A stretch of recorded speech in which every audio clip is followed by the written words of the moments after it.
மேலும் ஒரு அண்மை செய்தி, அரசு பேருந்தும் தனியார் ஆலை வேன் மோதல் ஏற்பட்டு தற்போது விபத்தானது ஏற்பட்டிருக்கிறது. ராணிப்பேட்டை மாவட்டம் சிப்காட்டில் அரசு பேருந்தும் தனியார் ஆலை வேனும் மோதல் ஏற்பட்டு விபத்தானது ஏற்பட்டிருக்கிறது. இது குறித்த கூடுதல் தகவல்களை தருவதற்காக செய்தியாளர் கிரண் இணைப்பில் இருக்கிறார்.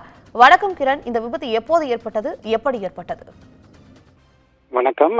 ராணிப்பேட்டை மாவட்டம் சிப்காட் அடுத்த திருவலம் பாலம் மீது ராணிப்பேட்டை முத்துக்கடையிலிருந்து வேலூர் நோக்கி சென்று கொண்டிருந்த அரசு பேருந்தும் அதேபோல் தனியார் தொழிற்சாலையில் பணிபுரியும் ஊழியர்களை ஏற்றிக்கொண்டு ராணிப்பேட்டை நோக்கி வந்து கொண்டிருந்த வேனும் எதிர்பாராத விதமாக மோதிக்கொண்டதில் நிலை தடுமாறி ஓட்டுநர் கட்டுப்பாட்டை இழந்த வேன் சாலை ஓரத்தில் உள்ள பள்ளத்தில் பாய்ந்து விபத்து ஏற்பட்டது.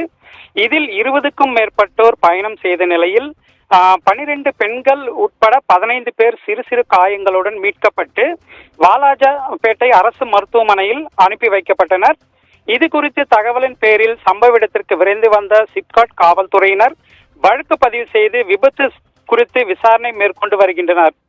இச்சம்பவத்தால் அப்பகுதியில் சிறிது நேரம் போக்குவரத்து பாதிக்கப்பட்டது. அபர்ணா, தற்போதைய தகவலுக்கு நன்றி கிரண்.